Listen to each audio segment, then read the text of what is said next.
Okay, we're going to discuss the sights here on my little 4-gun collection of Finnish M91 rifles.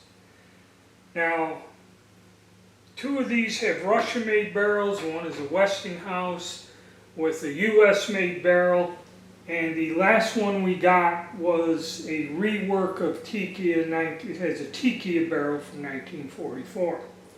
None of the rifles have a D stamped on the barrel.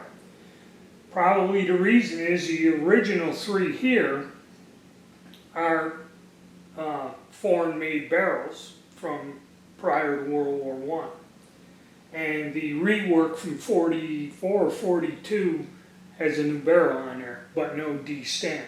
Okay, so when it comes to the sights and the question of the sight picture, the video I made prior to this shows you the proper sight picture. Now, me and teleoceros have run into a problem where this does not work on some rifles. Why, I don't know. I tried measuring the front sight posts, and like 2 of these have one a little higher than the other, and I don't know if the V-notch has been filed or modified or what. Okay, exactly.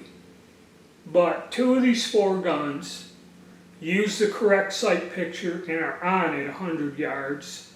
2 of these you have to have that front sight up a little higher and sticking out proud, or you have to ratchet that up to like number 3 or something on there to be on at 100 yards with the correct sight picture.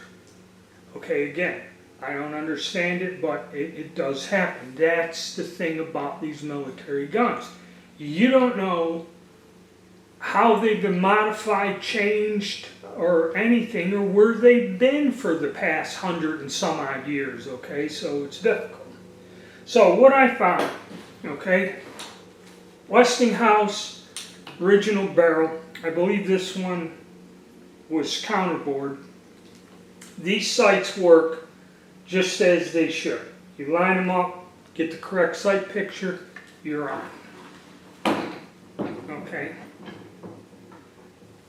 Now, the Setstroyetsky still has the original barrel, 1898. Okay, this was not the sight that was put on this gun when it was built. So the sights have been changed on this gun. Still has the original barrel, no D.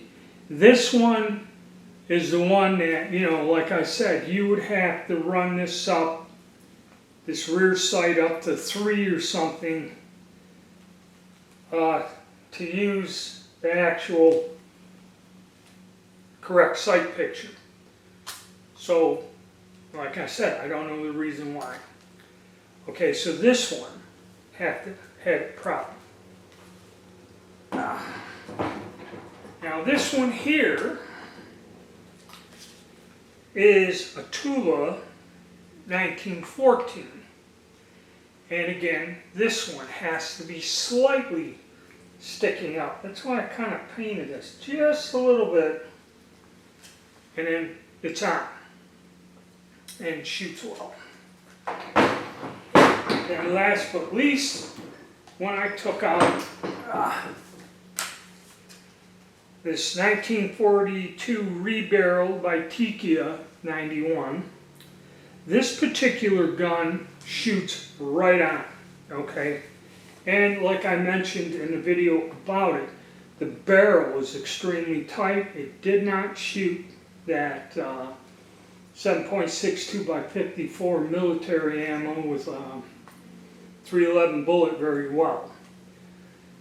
So this is prime, and this has like a mint barrel on it. So I'm not going to fire any more larger diameter bullets through this gun, and it doesn't have a D. And what the D connotates is for the larger diameter bullet, they went back and opened the throat of the chamber so that bullet had some room to, when it goes off, to move a little, and that would lower the pressure spike from the larger diameter bullet by modifying the throat and cutting a little bit of room and clearance into the end of the chamber where it engages the rifling.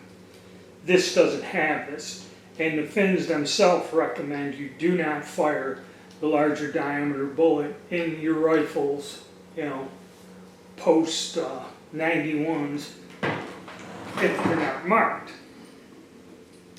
Okay, our other guns here, our 28 and our 39, both have D's on the barrel. Okay, so that's my take on this. I can't give you a solid explanation why this, you have to use a different sight picture with two of these guns and two of them where they should be. That's just the way things go in the world of collecting military surplus. So, you know, hit the like button, subscribe, and stay tuned. I'm going to cover more on this, and then I will eventually reload the 7.62 by 33 ammo. So I hope you enjoyed the videos on these guns. I wish I could get more examples, like say M27s and all that other stuff to compare to sights and variations, but they're quite expensive.